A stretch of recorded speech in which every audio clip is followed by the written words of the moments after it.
Now, can you hear me?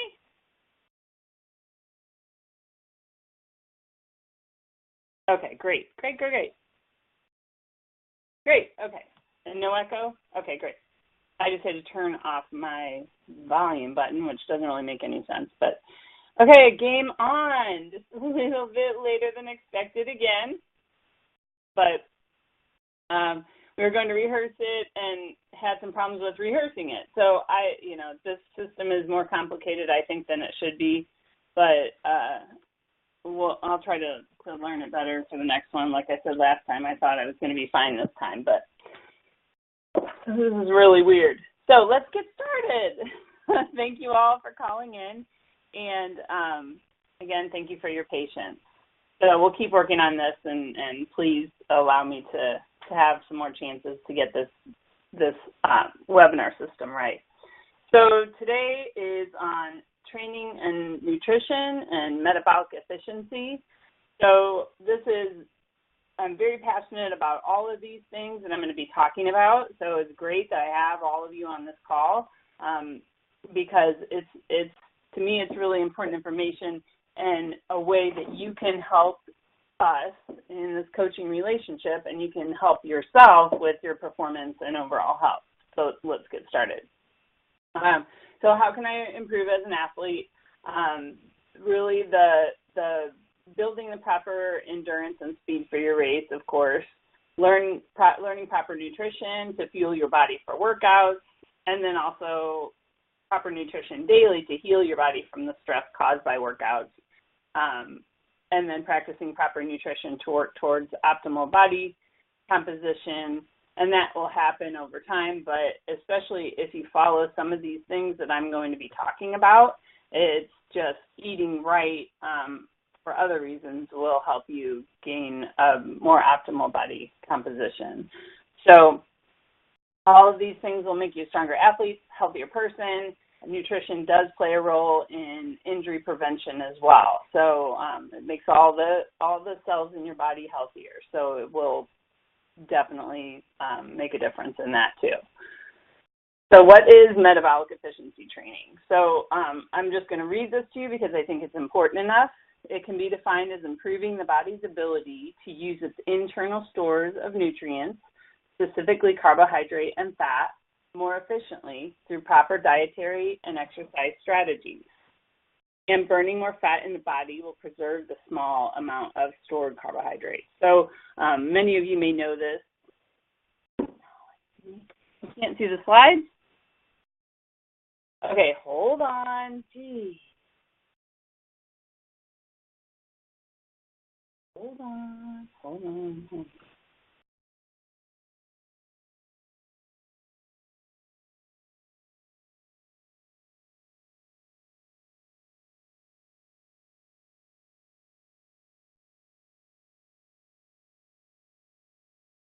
Okay. Are you seeing my screen now?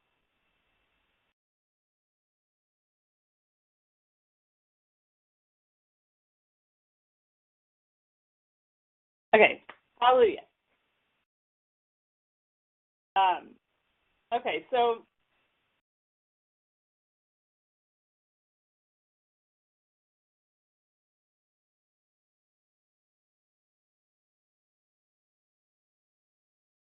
okay. Still seeing it? It's ridiculous.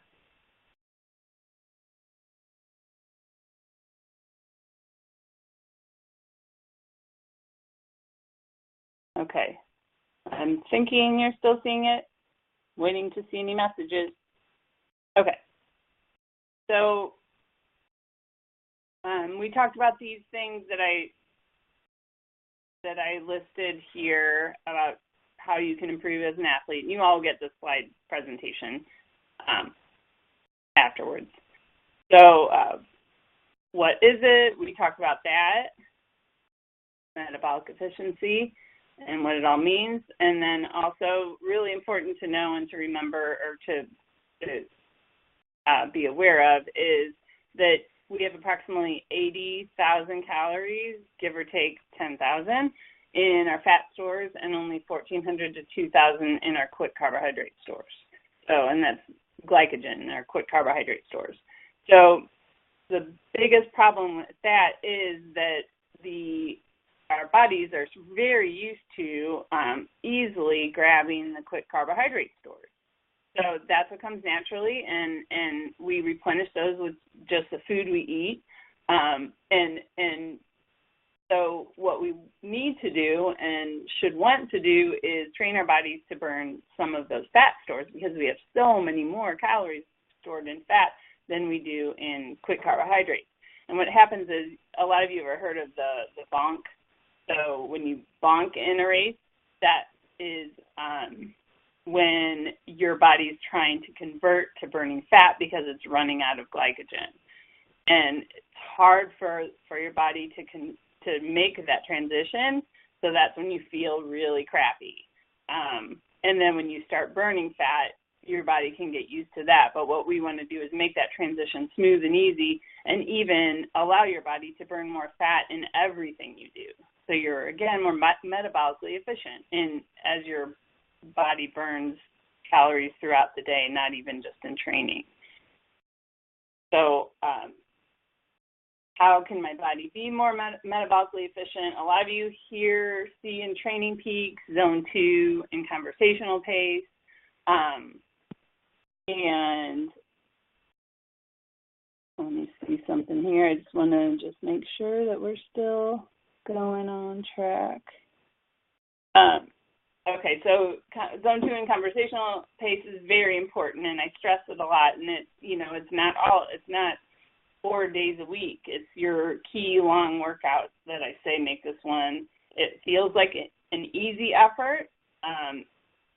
Usually a lot of people, I'll say gym rats or weekend warriors, will go to the gym, jump on the treadmill, they do their run for 30, 40, 50 minutes, and they're likely in Zone 3 and 4, and that's how they run all the time. That's a different kind of person than you all, but the problem with that kind of training is that they might get faster in their running, they might get stronger, and they might meet some of their goals, but they'll reach a plateau, and they won't be able to get any stronger and faster, and they may run into a lot of injuries. So because they're avoiding that whole Zone 2, which I'll talk about it a little bit more, but Bob Seebahar is a Level 3, USAT Level 3 coach, and so a lot of what I have in this presentation is from information that I've learned from him. I have a couple of his books. He was in my USAT Level 1 and 2 certification clinic, and I also had him come in town when I first opened Swim Bike Run and do a talk, and he did some consulting with me as a coach. So he's a great resource for me because I really believe in all of this stuff and everything that I've learned from Bob. So Bob says it best, and I'm going to read to you again. So aerobic training is often thought as less beneficial because the immediate physical benefits cannot be seen as much compared to when higher intensity training is done. However, neglecting aerobic foundation training, Zone 2, in the preparatory cycle, which I also refer to that as your base phase, will typically lead to a decrease in metabolic efficiency because it can develop metabolic inefficiencies on the cellular level, which will have a negative impact on performance during competition season. So basically, in a nutshell, not spending that time in Zone 2 can actually hurt you. So it's very important. Again, hopefully I'm making that clear. And then, so I really like this illustration on the glucose, and those are those quick carbohydrate stores that we talked about, the light blue arrow, and then fat burning for energy, which is the darker blue or purplish arrow. So as your intensity increases, those faster, the interval workouts and things like that, your body will tend to reach for the fat stores. But again, if you have your body trained we'll reach for the carbohydrate stores. But if you have your body trained to reach for the fat stores, then you'll more easily convert to that, like I said before. And I think it's really important to know also that, replenishing those glycogen stores will be crucial when you have a higher intensity workout, like an interval workout on the bike or something like that. And I'll talk a little bit more about that here in the next couple of slides. So also, actually, I'm going to go back to that slide. The cellular adaptations of aerobic training allow the body to burn more fat to fuel our exercise. So a couple more thoughts on that. And I avoid getting too scientific because I think we just need to understand that we can change the cells in our body to allow our body to be able to do this. So you can study the Krebs cycle. Zone 2 training changes the mitochondria that improves our body's efficiency in using macronutrients or fat. So it actually does change the body on a cellular level, which is pretty darn important. And then a couple of tips that I would like to throw out there too, and some of us may have talked about this, but it's important. But when you're doing a workout, even if it's an hour of intervals and you've had a decent breakfast, or it's 6-mile run outside on a rolling course, you don't need to, or even let's just say even a longer run, so maybe an hour and 15 minutes, maybe an hour and a half on the bike on a rolling course. You don't need to fuel. You don't need to take in a gel every 20 minutes. So you don't, the gel companies, all the nutritional supplement companies will tell you need to take it every so often to help you maintain your strength and improve your performance. But the truth is, if you can train your body to do without those calories, again, you're going to reach for the fat stores. Your body's going to reach for the fat stores. But the trick is going through some really uncomfortable workouts where you just feel really crummy, and allow your body to try to reach for those fat stores, and your body will get used to it.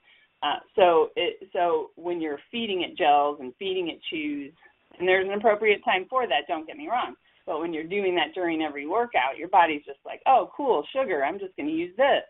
I don't even need to go to the fat stores. And then you continue to feed it more sugar. Oh, cool, I don't even need to go. So you're making the problem, you're compounding that issue of not being able to easily reach for the fat stores.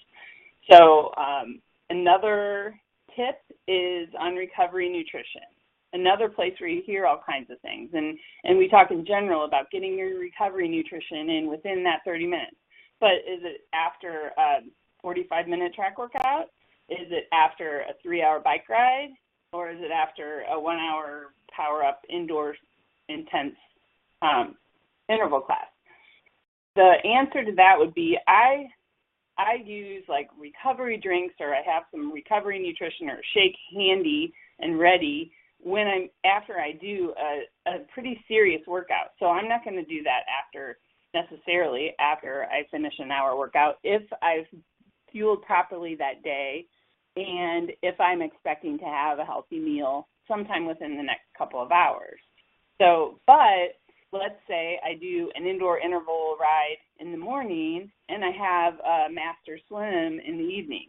Heck yeah, I'm going to replace those glycogen stores. So I do want to get my post-workout nutrition in within that 30-minute window, and ideally within a 15-minute window if you can. So that's why those really easy recovery drinks are great. So I hope that's not too confusing.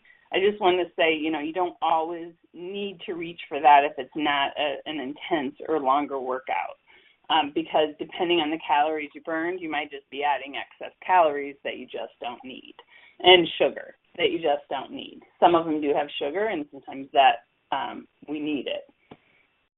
So, and if you all have any questions about any of this, feel free to send me an email or a text afterwards. And we can also talk more in detail in your next coaching meeting if you're a client. So let's move on with the slides with respect to your time, since I took half an hour out of your day. So how can I be more metabolically efficient? We've talked about the training side of it, and basically that is just paying close attention to making sure that you're doing your Zone 2 workouts. And zone 2, and that's why I say conversational pace. Don't be too worried if you say, oh my gosh, I don't know if I have, what are my heart rate zones?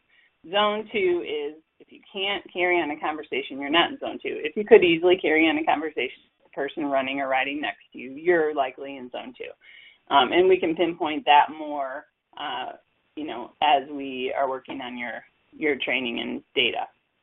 So the next side of it is nutrition. Again, let's hear it from Bob Siebehar, but proper nutritional strategies implemented at certain times during a training year will provide you with the ability to attain whatever your specific physiological goals are associated with each of your training cycles during the year. And this will become more obvious as we look at the next slides, but it's basically arranging your nutrition so that you're getting the proper carbohydrates, protein, all of the macronutrients that you need depending on what your training is focused on in that phase, whether it's muscular endurance and speed, or if you're in your base phase or preparatory phase, then it might be less carbs. So more carbs in race season, and we'll talk a little bit more about that. So back to the terminology, the metabolic efficiency. We use that term efficient in running. I always say, our athletes are training at the track to become more efficient for triathlon. They're training in the pool to become more efficient for triathlon. So basically, it's metabolically efficient is that it's biomechanically efficient. It's easier to do the task at hand using less oxygen.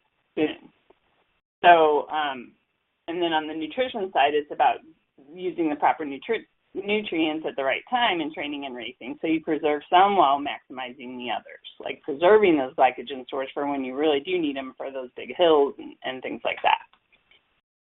Smart meal planning, and this could be a 4-part talk, is the smart meal planning. And we're talking about Cindy's idea was to get a Facebook group together from the club, which I love that idea because it could be more about just healthy eating. It could be about weight loss. It could be all kinds of things. So I think that's a great idea and kind of exciting to kind of motivate each other. So a few examples, and again, you'll get the slideshow if you want to look at this more closely, but it's just some examples. And if you just kind of breeze through this, it's just getting in healthy food without a lot of sugar. You don't see any white rice on here. You don't see any white, flour noodles on here. You don't see white bread on here. So, and those are just, once in a while you're going to have a cheeseburger with a white bun on it and you're going to enjoy the heck out of it. And that's fine. That's great. You got to live. But you're not going to do that, hopefully, 2 or 3 times a week. You're going to follow more of a diet like this. And I shouldn't even say diet, but more of a meal, a way of eating like this. It's being, it's again, for your body and the task at hand, or that day's task at hand.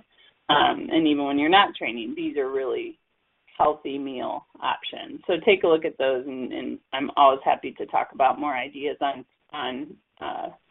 meals and snacks and things.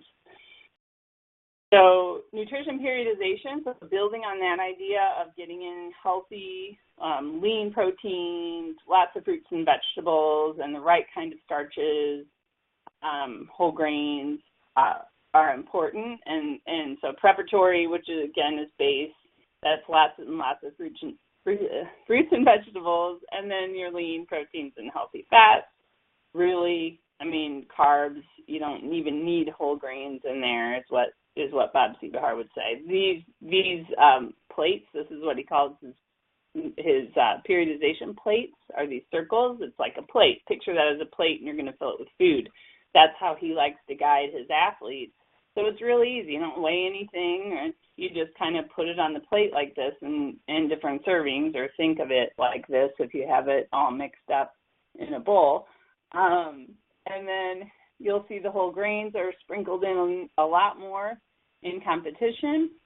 And then in taper, you still want to keep the whole grains for carbs to keep your carbohydrate stores strong, and you're still burning And then in transition, that's when you're resting more, so you're going to taper off of those carbs. It's hard to just stop altogether, and it really is. I mean, if you're training, a lot of you are training for half and full Ironman, you're eating, you're fueling your body for that, and it's really hard after the race to just drop off and eat a lot less. So, easing out of those whole grains is helpful. And then the little quote from me is nutrition choices are 100% in your control. I always talk about control what you can on race day. Control what you can on race day, and just accept those things that you cannot control and have a plan when those things come up. So as far as nutrition, it is 100% in your control, and I'm talking about daily nutrition. I'm talking about the choices that you make. So it can affect your whole life. So pay attention. So in conclusion, let me see if I have anything else I wanted to say about that. So that's pretty much it on that part. So in conclusion, the two biggest things are the nutrition, obviously, that we talked about, healthy nutrition, balanced for the phase that you're in, and aerobic conditioning and base building, teaching your body to burn fat. And these two components will help your body learn to burn more fat as fuel. So big basic steps, just eat healthier, pay attention to those zone 2 workouts and don't ignore them and think I'm just going to go run as I feel, because you're just hurting yourself. And then, like I said, on race day as in practice, control what you can. Very important. So how I can help you with this is, well, we could always talk about it more in our monthly meetings. If you are at a coaching level that doesn't have monthly meetings, I'm happy to do a consultation, and we can go over more specific nutrition for you and changes that you might need to make. But tracking nutrition and training peaks, and all of these kind of depend on the level of coaching that you're in. But tracking the nutrition and training peaks, sometimes I'll have people just log and say, this is what I ate today. And they'll do that for a week, and I'll just spot red flags as I see them.